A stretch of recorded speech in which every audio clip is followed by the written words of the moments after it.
നമ്മുടെ MLA കണ്ടു, നമ്മുടെ കളക്ടറെ കണ്ടു, റീജിയണൽ ഓഫീസറെ കണ്ടു, മന്ത്രിക്ക് കണ്ടു, ഇതെല്ലാവരെയും കണ്ട് നമ്മൾ ഈ വാദങ്ങളൊക്കെ നമ്മൾ ഉന്നയിക്കുന്നുണ്ട്. പക്ഷേ അപ്പോഴൊക്കെ ചില നിയമ തടസ്സങ്ങൾ അവരിങ്ങനെ മുന്നോട്ട് വയ്ക്കുകയാണ്.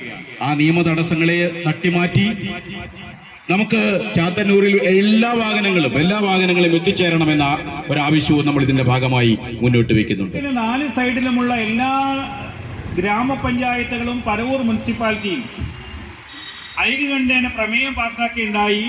100 വർഷം 200 വർഷം നിലനിൽക്കുന്ന ഈ അടിപ്പാത ഈ തലമുറയ്ക്കും ഇതിന്റെ അടുത്ത തലമുറയ്ക്കും അതിന്റെ അടുത്ത തലമുറയ്ക്കും അവരുടെ വരും തലമുറകൾക്കും കൊച്ചുമക്കൾക്കും വരെ സഞ്ചാര സ്വാതന്ത്ര്യം നിരോധിച്ചുകൊണ്ടുള്ള ഒരു വഴിമുടക്കിയായി ഇവിടെ നിൽക്കും എന്ന് എല്ലാവരെയും ഓർമ്മിപ്പിക്കുന്നു.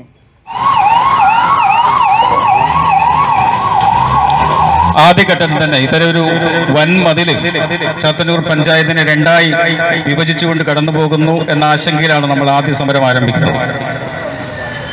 എന്നാൽ അധികാരികൾ അതിന് യാതൊരു വിലയും കൽപ്പിച്ചില്ല എന്നാണ് നമുക്ക് മനസ്സിലാക്കാൻ കഴിയുന്നത്. You are watching Jewel Junction Media. നമസ്കാരം. നമ്മുടെ ചാത്തന്നൂർ തിരുമുക്ക് അടിപ്പാത ഒരു നാടിൻ്റെയാകെ വികസന സ്വപ്നങ്ങളെ മുരടിപ്പിക്കുന്ന വിധത്തിൽ അശാസ്ത്രീയമായി നിർമ്മിച്ചിരിക്കുന്ന വിവരം നമുക്കേവർക്കും അറിവുള്ളതാണ്. ചാത്തന്നൂരും പരവൂരും കേന്ദ്രീകരിച്ച് പല സംഘടനകളും ഇതിനോടകം തന്നെ പ്രക്ഷോഭ രംഗത്തുണ്ട്.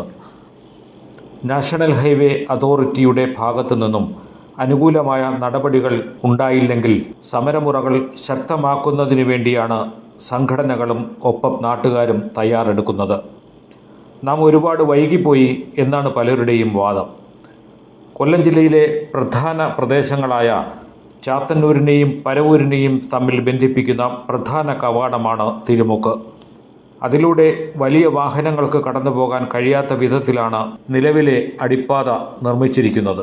മാത്രമല്ല പരവൂരിൽ നിന്നും കൊല്ലത്തേക്ക് തിരിഞ്ഞു പോകേണ്ട വലിയ വാഹനങ്ങൾക്ക് സുഗമമായി സർവീസ് റോഡിലേക്ക് കടക്കാനും വലിയ ബുദ്ധിമുട്ടാണ് അനുഭവപ്പെടുന്നത്. ത്രികോണാകൃതിയിൽ അവിടെ നിലകൊള്ളുന്ന ഈ കെട്ടിടം നീക്കം ചെയ്താൽ ഈ പ്രശ്നത്തിന് ശാശ്വത പരിഹാരമാകും.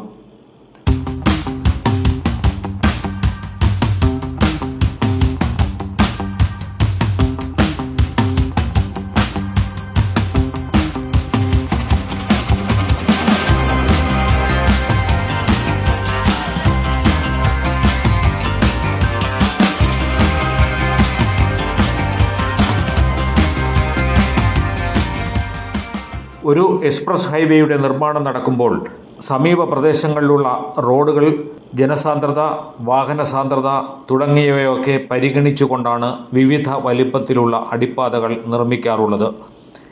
എന്നാൽ ഇങ്ങനെയുള്ള യാതൊരു പരിഗണനയും നൽകാതെയാണ് ഇവിടെ LVUP എന്ന കാറ്റഗറിയിലുള്ള ലൈറ്റ് വെഹിക്കിൾ അണ്ടർപാസ് എന്ന നാട്ടുകാർ വിളിക്കുന്ന എലിപ്പത്തായം സ്ഥാപിച്ചിരിക്കുന്നത്. പരവൂർ, വർക്കല മുനിസിപ്പാലിറ്റികൾ, വിവിധ പഞ്ചായത്തുകൾ, ടൂറിസ്റ്റ് കേന്ദ്രങ്ങൾ, ലോകപ്രസിദ്ധമായ വർക്കല ശിവഗിരി തീർത്ഥാടന കേന്ദ്രം, കോടതി സമുച്ചയം, റെയിൽവേ സ്റ്റേഷൻ, ഫയർ സ്റ്റേഷൻ, വ്യാപാര വ്യവസായ സ്ഥാപനങ്ങൾ തുടങ്ങിയ പ്രധാന മേഖലകളിലേക്കുള്ള കവാടം മാത്രമല്ല, ഒരു സ്റ്റേറ്റ് ഹൈവേയുടെ തുടക്കം കൂടിയാണ് തിരുമുക്ക്.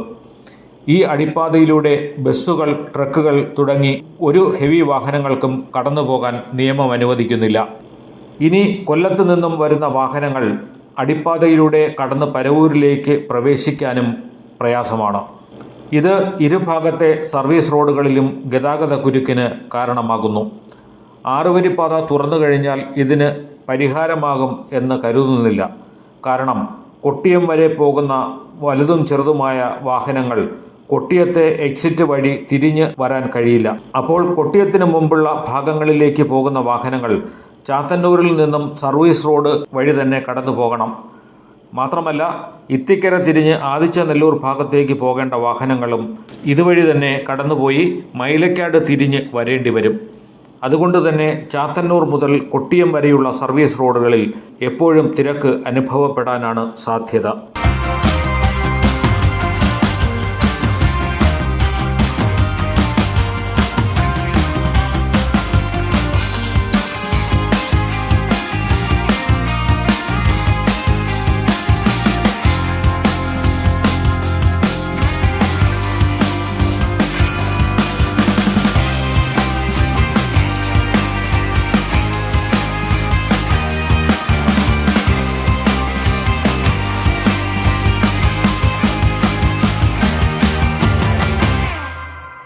ഇവിടുത്തെ പ്രക്ഷോഭങ്ങളും ജനങ്ങൾക്കുണ്ടാകുന്ന ബുദ്ധിമുട്ടുകളും കണ്ടില്ലെന്ന് നടിക്കാൻ സർക്കാരിനും നാഷണൽ ഹൈവേ അതോറിറ്റിക്കും കഴിയുമെന്ന് തോന്നുന്നില്ല. അതുകൊണ്ട് തന്നെ അനുകൂലമായ നടപടികൾ ഉടൻ ഉണ്ടാകുമെന്ന് തന്നെയാണ് എല്ലാവരുടെയും പ്രതീക്ഷ. ഇനി എന്തെങ്കിലും കാരണവശാൽ ഇത് പരിഹരിച്ചില്ലെങ്കിൽ പരവൂരിൽ നിന്നുള്ള വാഹനങ്ങൾ ചാത്തന്നൂരിലെത്താൻ വലിയ പ്രയാസം നേരിടേണ്ടി വരും. ഇപ്പോൾ തന്നെ വിദ്യാർത്ഥികൾ വലിയ പ്രശ്നമാണ് നേരിട്ടുകൊണ്ടിരിക്കുന്നത്. അങ്ങനെയെങ്കിൽ ചാത്തന്നൂരിലേക്ക് എങ്ങനെ എത്തിച്ചേരും? പരവൂരിൽ നിന്നുള്ള ബസ്സുകൾ പാലമുക്ക് തിരിഞ്ഞ് ബ്ലോക്ക് ഓഫീസ് വഴി ചാത്തന്നൂർ ജംഗ്ഷനിലേക്ക് എത്തിച്ചേരേണ്ടി വരും. അതുമല്ലെങ്കിൽ 4 കിലോമീറ്ററോളം ചുറ്റിത്തിരിഞ്ഞ് മൈലക്കാട് അടിപ്പാത തിരിഞ്ഞ് ചാത്തന്നൂരിലേക്ക് പോകേണ്ടി വരും. ഇത് വലിയ സമയനഷ്ടത്തിന് കാരണമാകും. ബസ്സുകളെ സംബന്ധിച്ചിടത്തോളം ഇത് പ്രാവർത്തികവുമല്ല. ഇത്തരത്തിലുള്ള നിരവധി പ്രശ്നങ്ങളാണ് ഈ അടിപ്പാത നിർമ്മാണത്തിലൂടെ ജനങ്ങൾ നേരിട്ടുകൊണ്ടിരിക്കുന്നത്.